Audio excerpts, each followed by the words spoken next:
நீ பாட்டுக்கு அவன் பெட்டிஷன் போடணும்னா எவ்வளோ நாள் போட சொல்ற? நல்லா இருக்கட்டும், என் ஃபீஸ் என்னாச்சு? ஐயா அதை விடுங்க, யாருக்கும் நம்ம 300 ரூபா கொடுத்துருக்கா, இது 4000 ரூபா பெட்டிக்கு 300 ரூபா யாருக்கு? அதை விடுங்க, யாருக்கும் நம்ம 300 ரூபா கொடுத்துருக்கா. முதல்ல ரவி எங்க கேதாது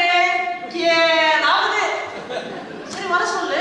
ஐயா நான் வரவே மாட்டேன், யாரும் என்னை திட்டுவாங்க, நான் வர மாட்டேன். வந்து அழகா நான் நல்லா சாப்பிட்டே வேணா பார்த்துக்கியா, நான் நல்லா சாப்பிட்டே அவ்வளோ மேலே வர சொல்லு. ஐயா அத்தை விடுங்க, அது கொஞ்சம் தெரியாதுக்கா, இந்த முருகன் பையன் தாக்கா விட்டாண்டா, வந்து இட்டு போய் மாட்டி விட்டாங்க.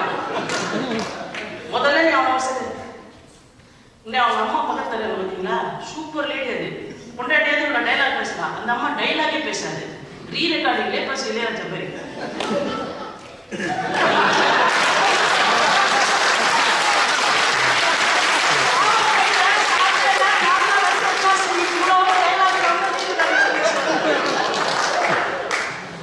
எனக்கு அதெல்லாம் தெரியாது.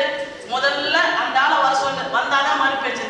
இன்னாடி செய்யுது கீழே போயிட்டு வேற வழி, அப்பதான் டைலாக் வர மாட்டேங்குது.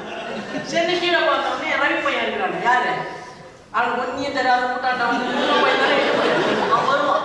நல்லா பார்த்தீங்கன்னா புரிய கூடாது, நம்மளை பார்த்து ரெஸ்பெக்ட் பட்டன் போடுவோம். அதே பட்டனா போட மாட்டேன், இங்கே வச்சுட்டு ஒன்றுக்கும்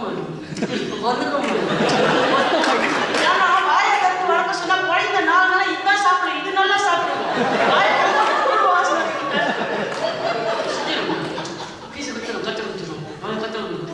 பல்ல கடிச்சிட்டே பேசுவாங்க. பல்ல கடிச்சு பேசினாலும் எல்லாம் தெரிஞ்சுக்கலாம். நேற்று நைட்டு செம்ம சரக்கு போட்டுருவாங்க.